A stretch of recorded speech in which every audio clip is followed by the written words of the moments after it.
মাঝে মধ্যে এমন হয় যে আমার মাথায় আইডিয়া আছে। আমি একটা বিষয় নিয়ে ভাবছি। বাট এই ভাবনাটা আমি লিখতে পারছি না, প্রকাশ করতে পারছি না ঠিকভাবে। তো এটা একটা কারণ হচ্ছে আমি অনেক সময় শব্দ খুঁজে পাই না। ভোকাবুলারি ঠিক আমার সমৃদ্ধ না। অর্থাৎ স্টক অফ ওয়ার্ডস অনেক ভালো না। এটা একটা কারণ। আরেকটা কারণ, মৌলিক কারণ যেটা সেটা হচ্ছে লিখতে কিভাবে হয় সেটাই আমি হয়তো এক্সারসাইজ করছি না। এখানে একটা মৌলিক বিষয় হচ্ছে যে আমাকে জানতে হবে যে ইংরেজি বাক্যগুলো লিখি কিভাবে আমরা। বাংলা কি? হ্যাঁ, বাংলায় কোনো বাক্য আমরা কিভাবে বলি যে আমি ভাত খাই। নরমালি আমরা লিখি বা বলি যেভাবে যে আমি ভাত খাই। ১ম এ কি? সাবজেক্ট আমি। এরপরে অবজেক্ট কিন্তু ভাত, তারপরে খাই, তারপরে ভার্ব। কিন্তু ইংরেজিতে স্ট্রাকচারটা কিন্তু এমন না। ইংরেজিতে স্ট্রাকচারটা হচ্ছে ১ম এ সাবজেক্ট, তারপরে ভার্ব, তারপরে অবজেক্ট।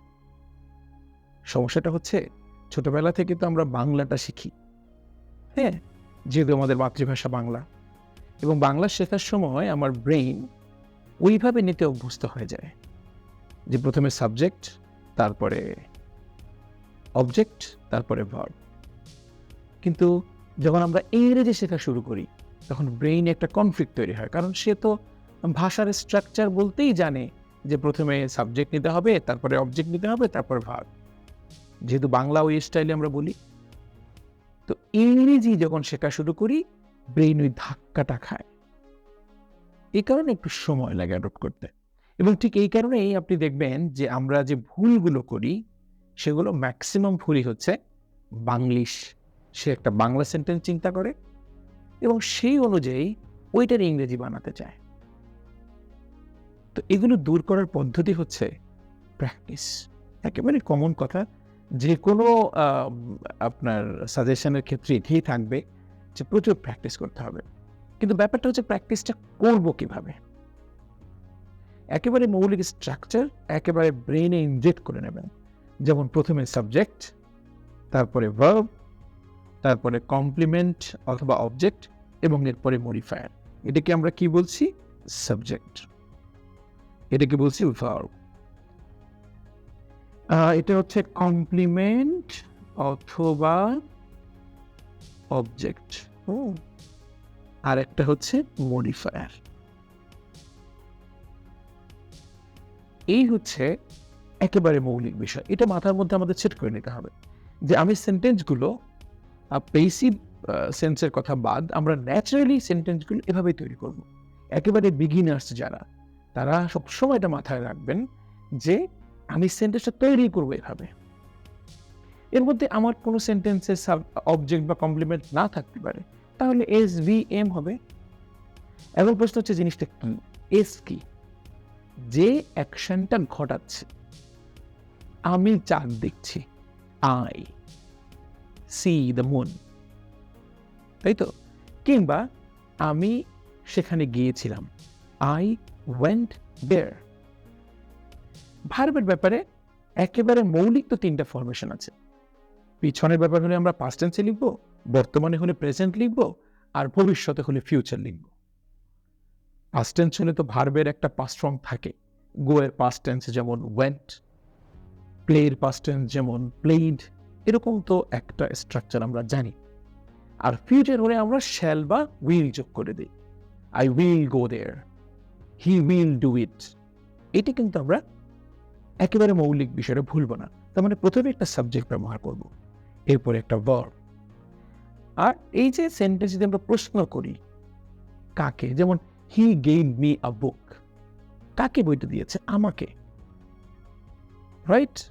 এই যে কাকে কিংবা কি এই ধরনের প্রশ্ন করলে যে উত্তরটা পাওয়া যায় সেটাই হচ্ছে কমপ্লিমেন্ট বা অবজেক্ট। এই দুটোর একটা পার্থক্য আছে সেটা আমরা পরে কোনো একটা ভিডিওতে আলোচনা করব। আর মডিফায়ার কি? মডিফায়ার হচ্ছে where, when, how এগুলোর উত্তর।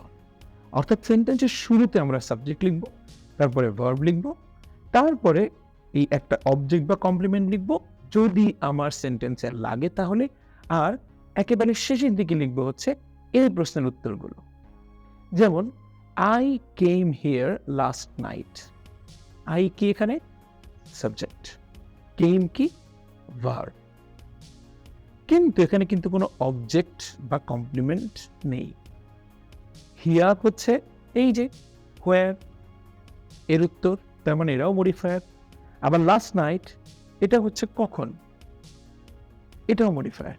তার মানে এই সেন্টেন্সে কিন্তু আসলে কোনো অবজেক্ট বা কমপ্লিমেন্ট নেই। I came here last night, object বা কমপ্লিমেন্ট যেহেতু নাই, সুতরাং সেটা বাদ। সাবজেক্ট আছে, ভার্ব আছে এবং মডিফায়ার আছে। আমরা ওই ব্যাপারটা মাথায় রাখবো যে অর্ডারটা হবে এমন। রাস্তায় আপনি একটা স্ট্রিট লাইট দেখলেন, চিন্তা করবেন যে এটা নিয়ে 5টা লাইন আমি লিখতে পারি কিনা, বলতে পারি কিনা, এই স্ট্রাকচারটা ফলো করে। ঠিক আছে? আমি নিশ্চিত না যে কালকে এই স্ট্রিট লাইটটা দেখবো কিনা। এই যে একটা বাক্য বললাম, মনে মনে চিন্তা করবেন যে এটা আসলে ইংরেজিতে লিখবো কিভাবে, বলবো কিভাবে। আই এম নট শিওর, আমি নিশ্চিত নই। ওয়েদার, ওই যে কিনা বললাম এই জন্য। এই যে ছোট ছোট বিষয় আপনি হয়তো জানেন না যে কিনা কিভাবে প্রকাশ করতে হয়, বাসায় এসে একটু ঝালিয়ে নেবেন, দেখে নেবেন। ঠিক আছে? Weather I will see the street light tomorrow. এই যে বললাম এখানে কি হচ্ছে, I will see. Will see ব্যবহার করছি কেন? কারণ আগামী দিনের কথা বলছি আমি। এরপর একটা অবজেক্ট, দ্য স্ট্রিট লাইট, কখন? টুমরো, আগামীকাল। সেন্টেন্সটা বড় কিন্তু স্ট্রাকচার কিন্তু সেম। এটা আমাদের মাথায় রেখে চিন্তা করতে হবে, এবং এটা ইমপ্রুভ করার একমাত্র পদ্ধতি হচ্ছে যে ছোট ছোট বিষয় নিয়ে লেখা প্র্যাকটিস করা। এবং এই স্ট্রাকচারটা একেবারে বিগিনারদের জন্য খুবই গুরুত্বপূর্ণ, তারা এটা ফলো করবে। প্রথমে সাবজেক্ট, তারপরে ভার্ব, দেন কমপ্লিমেন্ট অথবা অবজেক্ট, এবং দেন মডিফায়ার। মডিফায়ারটা আমরা প্লেস করব শেষে, অর্থাৎ কখন, কোথায়, কিভাবে, এই বিষয়গুলো আসবে সেন্টেন্সের শেষের দিকে। আর শুরুর দিকে তো সাবজেক্ট থাকবেই, আর ভার্ব হচ্ছে কাজ। ঠিক আছে? এইটা মাথায় রেখেই প্রতিদিন একটু একটু করে প্র্যাকটিস করতে হবে।